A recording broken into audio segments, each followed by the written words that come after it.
What you are about to listen to was recorded more than 7 years ago.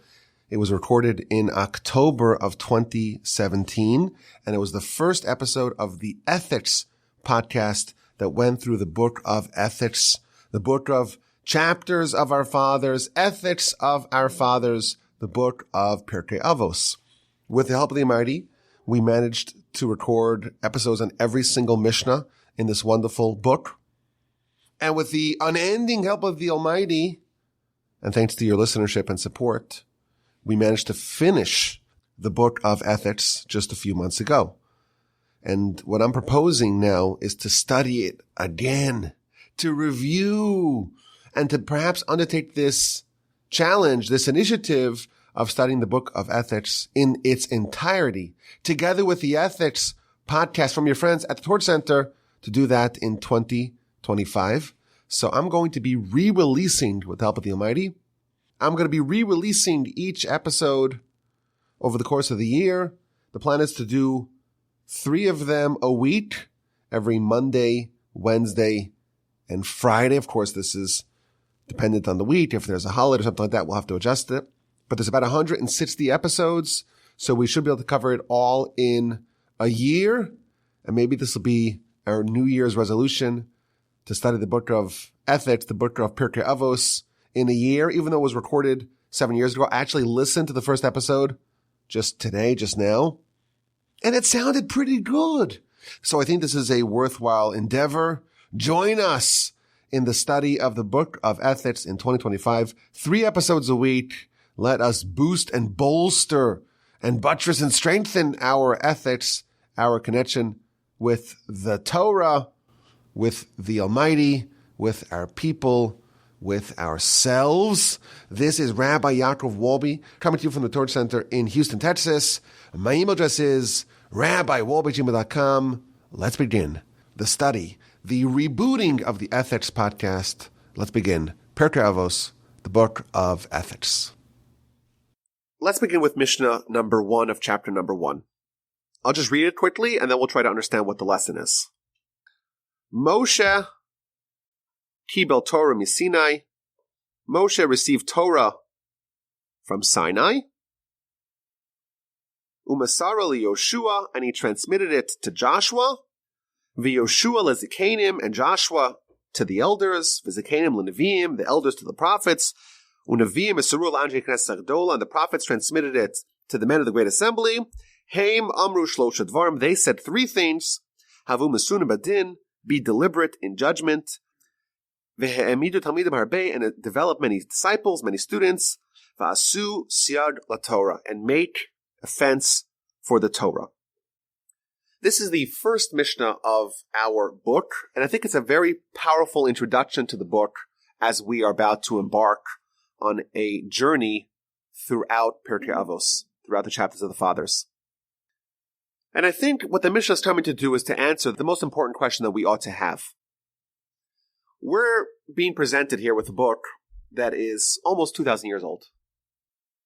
And the claim is that this book is going to guide us how to become prophets, but also how to improve our lives, how to become better people, and how to maximize our stay here.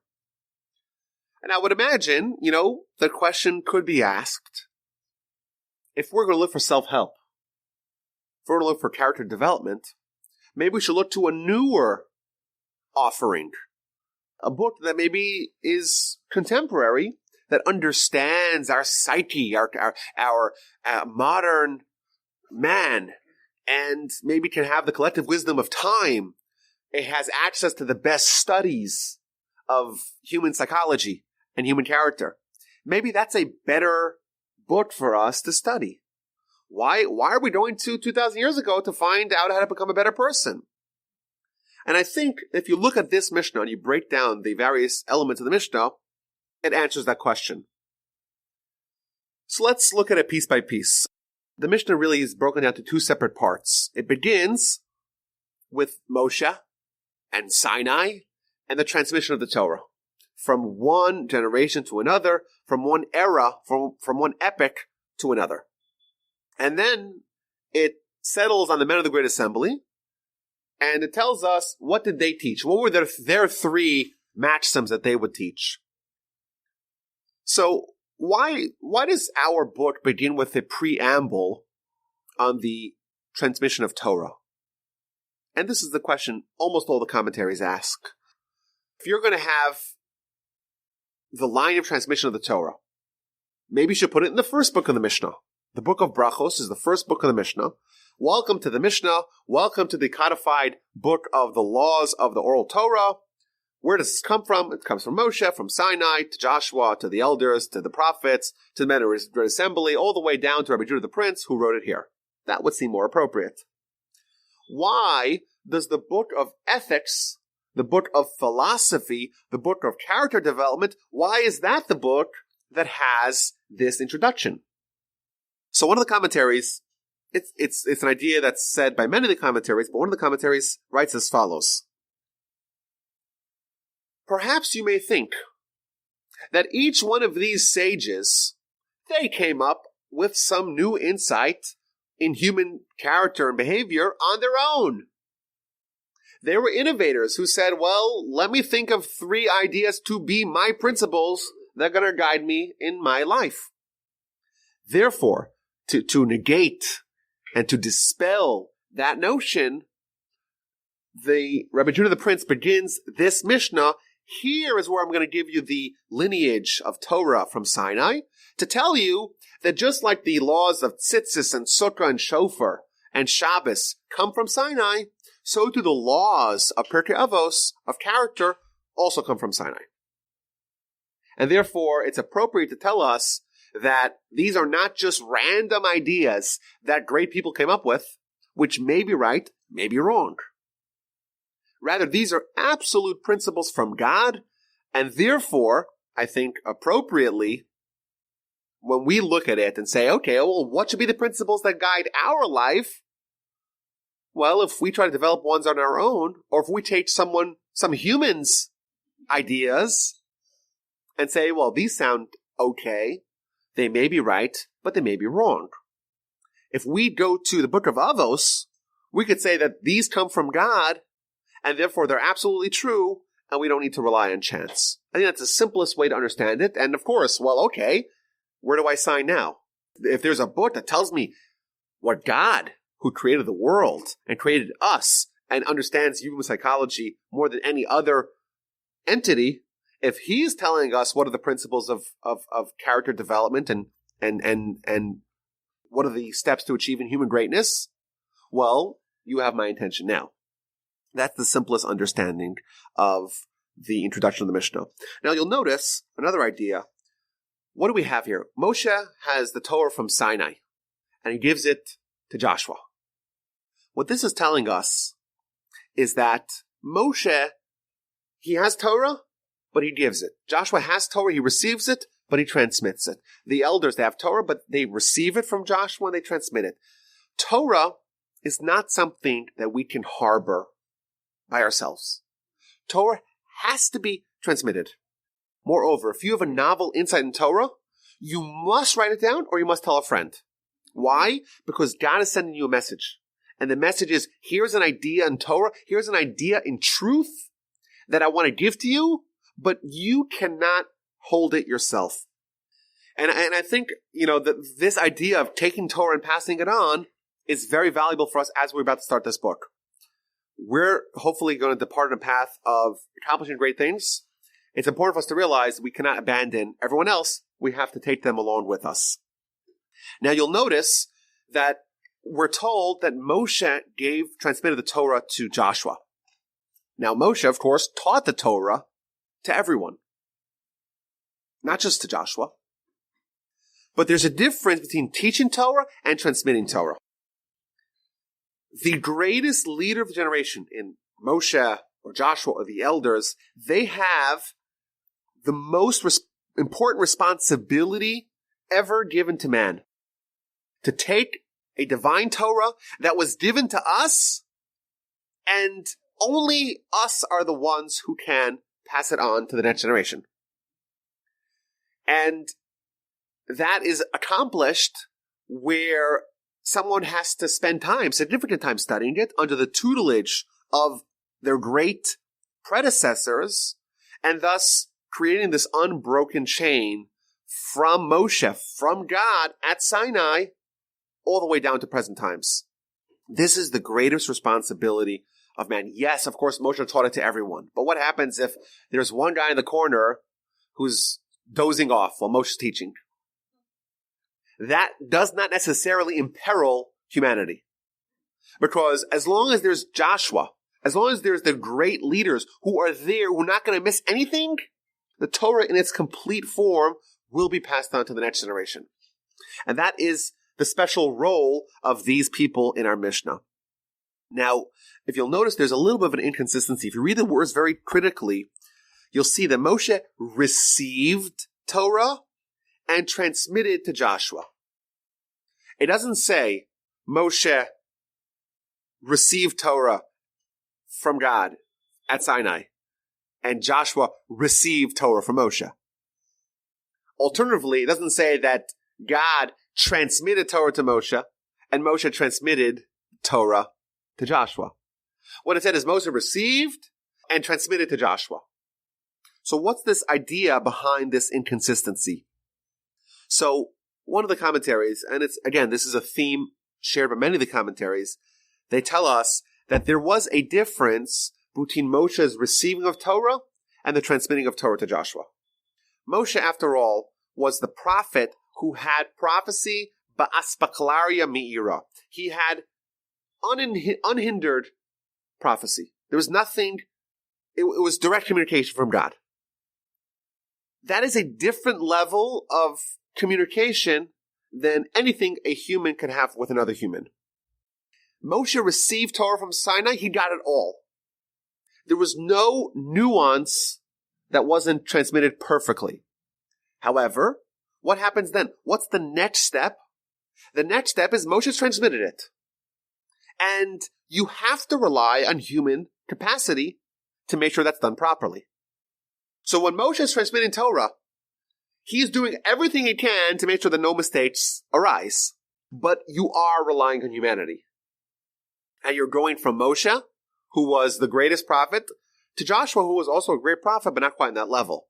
And this is showing us, this is highlighting the major problem that we have in our history, is that we're going from God to Moshe. That maybe could be done perfectly, but then Moshe to Joshua. Joshua is not as great as Moshe. And you know what? Joshua to the elders, there's another step down. And the elders to the prophets, and the prophets to the men of great assembly, and the men of great assembly to Rabbi Shimon, and to the Zugot, and to the Tanaim, and to the Amoraim, and to the Geonim, and to the Mirshonim, and to the Achronim, and to us. The Mishnah is beginning to open up the problem that we're going to face. The problem is that every subsequent generation is not as great as the preceding generation. Yet, we're told we have to transmit Torah accurately. How is that possibly going to be done? How are we going to overcome the Achilles heel that we have? Is that every subsequent generation is less gifted spiritually than the preceding generation.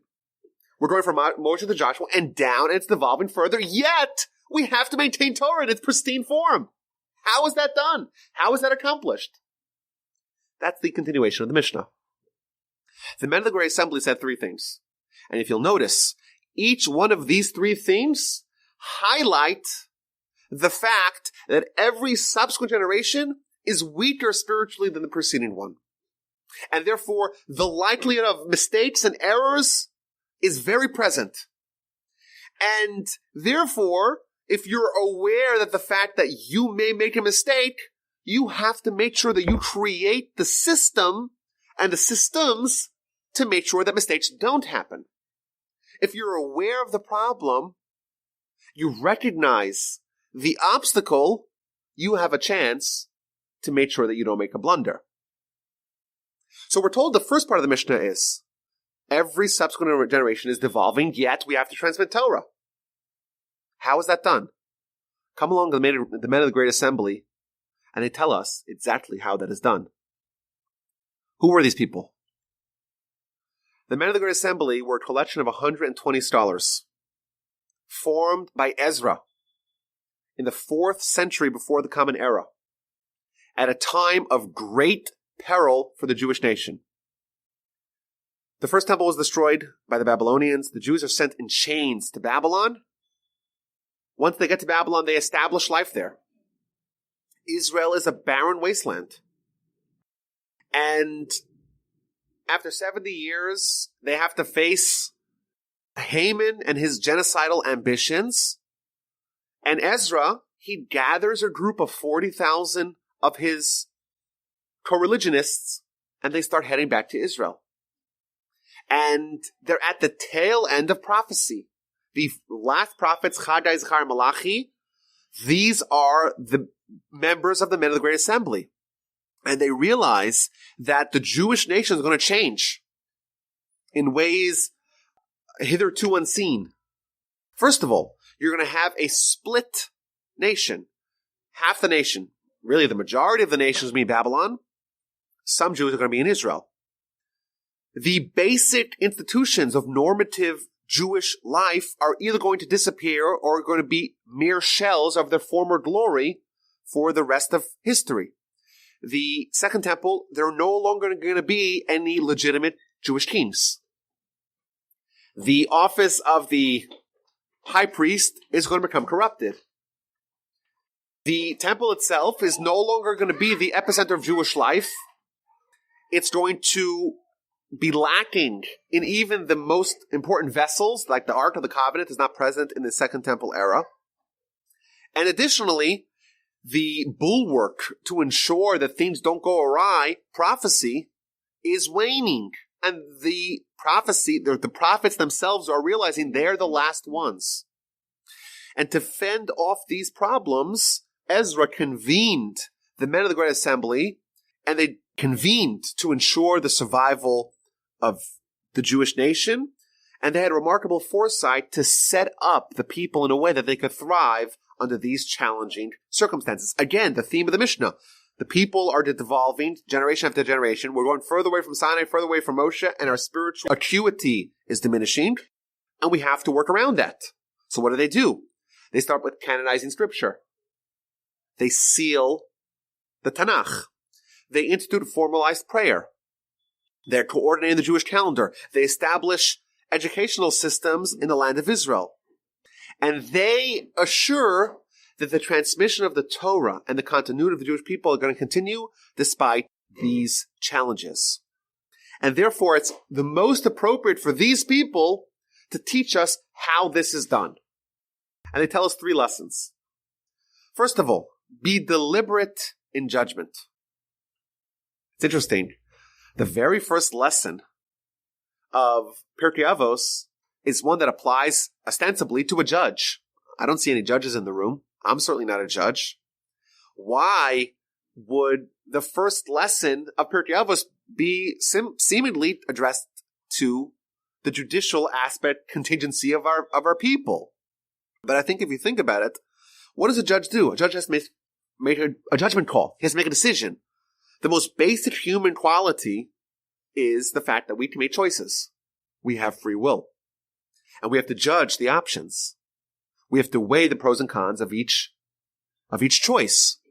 Here we're told what are the foundational principles, how to think, and how to reach the proper, correct outcome. Be deliberate in judgment. Think slowly, not quickly.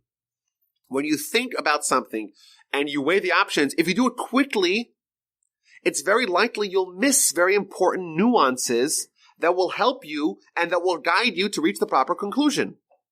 Moreover, the human fallibility is ever present. And therefore, there's so many aspects that are necessary, and the more insight we have, the more wisdom we have, the more we realize how much we don't know. And if we make quick decisions, we're actually not allowing the full ability, the full power of our decision-making capacity to be unleashed. There was a Nobel Prize-winning economist by the name of Daniel Kahneman who wrote a book called Thinking Fast and Slow. And part of the book is about the 2 systems of how we make decisions and how we analyze. There's system one, which is the fast thinking, knee-jerk reaction. And then there's system two, the slow and the careful and the nuanced analysis of an issue. My grandfather used to say that the way you develop deep ideas is by taking something and thinking about it for months, maybe even years, and allowing yourself to deepen your understanding of the subject matter and to dwell upon it and to allow yourself to be exposed to other things that seem to be unrelated. But once you're thinking about it internally, other things will pop up in the course of your life that will make you realize new angles and new insights and new facets of the issue that you're working on. And thus, when you think slowly about an issue, you're likely to reach the correct conclusion. Again, awareness of the problem, human fallibility, and the development of the generations, and how to work around it. Be deliberate in judgment. What's the next aspect of the Mishnah? He'emidu talmidim harbe. You should develop many disciples. So who does that benefit? So there's two opinions, and you look at the sources, and they go either one of two ways. Either one source tells us, quoting the Talmud, you should establish many students because you never know which one of them is going to be the one that's going to excel. You should have students when you're young, have students when you're old, because who knows which one is going to be the one who's going to be your legacy. What that means simply is that, again, there's capacity for error. Who is going to be the next link in the chain? Make sure you spread it around and you find the right one. That's the simplest understanding. But there's a Talmud in the book of Tainus on page 7a that tells us that this is really about the teacher. And the Talmud tells us the Torah is compared to a tree. If you want to make a bonfire, you have trees, you have wood, but you always start with the small twigs. And only the small twigs light the bigger wood and eventually lights the log. What it means is, it says the Talmud, the Torah is compared to a tree of life.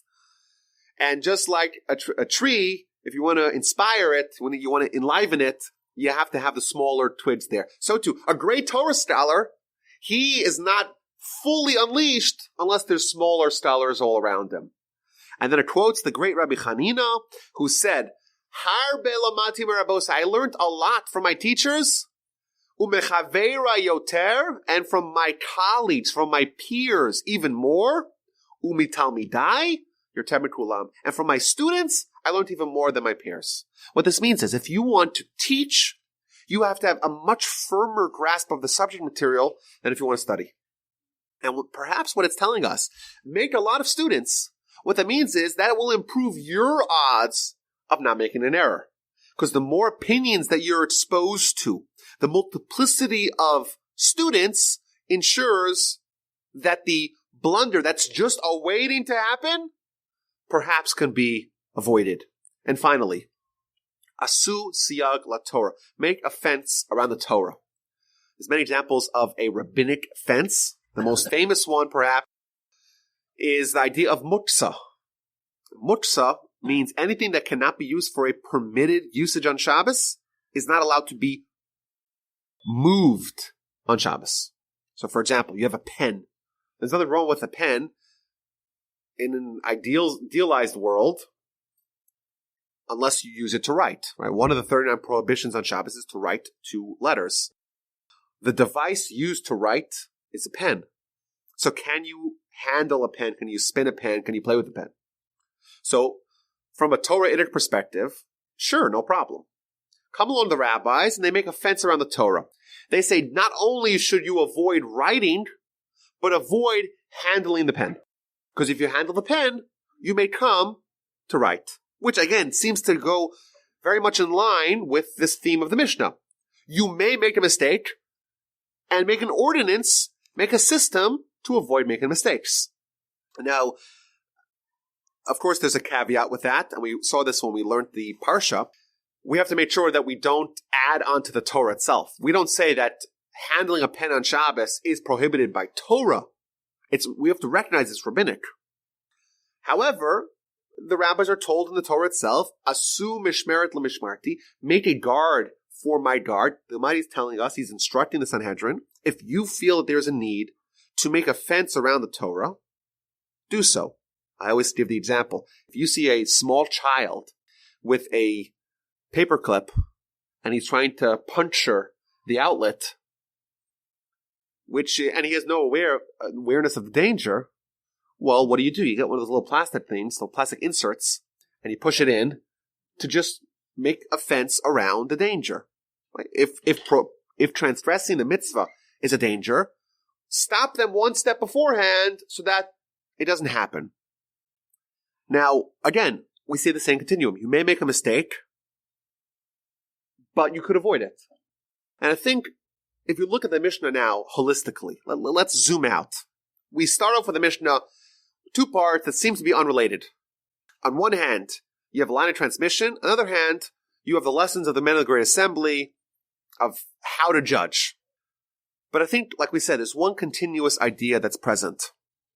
There's a systemic devolvement of the generations. Our spiritual capacity is diminished generation after generation. There's a great story with my namesake, one of the greatest sages to ever live in America, Rabbi Yaakov Kamenetsky, happens to be also my great uncle. But there was a story that he was traveling on an airplane with his son, and there was someone sitting next to him, and his son was walking over to him and saying, "Can I give you some water? Let me help you." He was taking such good care of his father. And the person next to him, he says, I can't help but notice how much honor and respect your son gives you. And my kids, they don't give me a second look. What's the meaning behind it? So Rabbi Yaakov tells him, he says, it's very simple. You believe that man comes from an ape.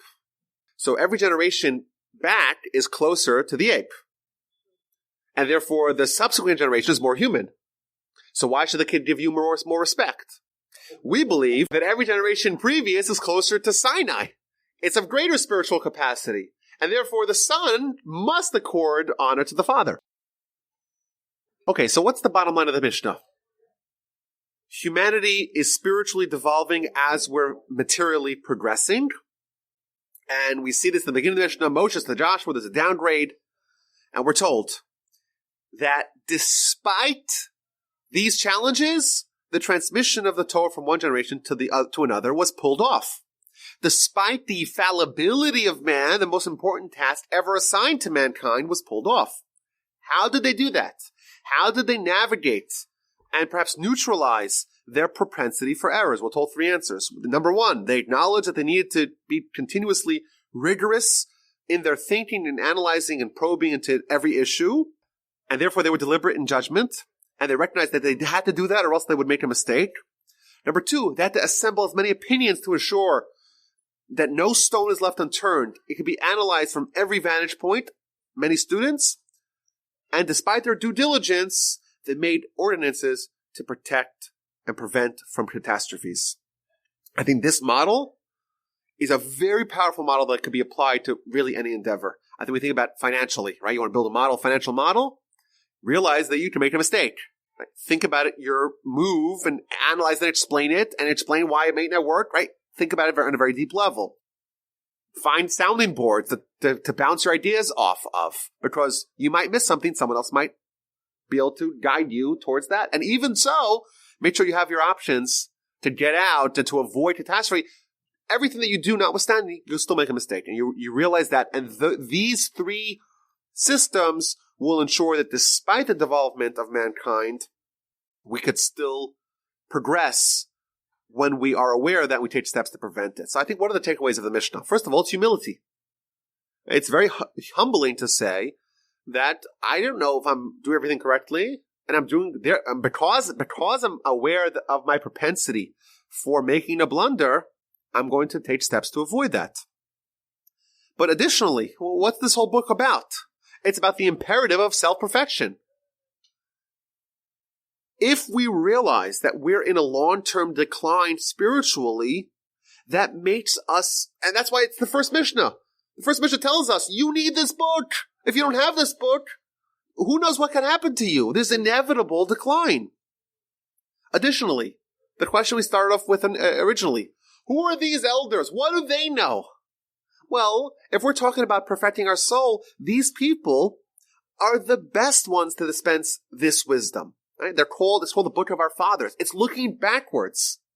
The famous verse tells us, Shema b'ni musar avicha. Listen to the musar, listen to the castigation, to the reprimandation of your father. He is one step closer. But of course, these are the fathers of our nation. These are our elders. And they had a much clearer view of the spiritual individual in their perfection that we could ever have. And thus, indeed, the earlier back we go, the better and more pristine and lucid and more wisdom that we can have in our pursuit. If we do nothing, we will err, we will devolve. However, if we recognize our shortcomings and we plan accordingly, we can and we will triumph. Welcome to Pirkei Avos.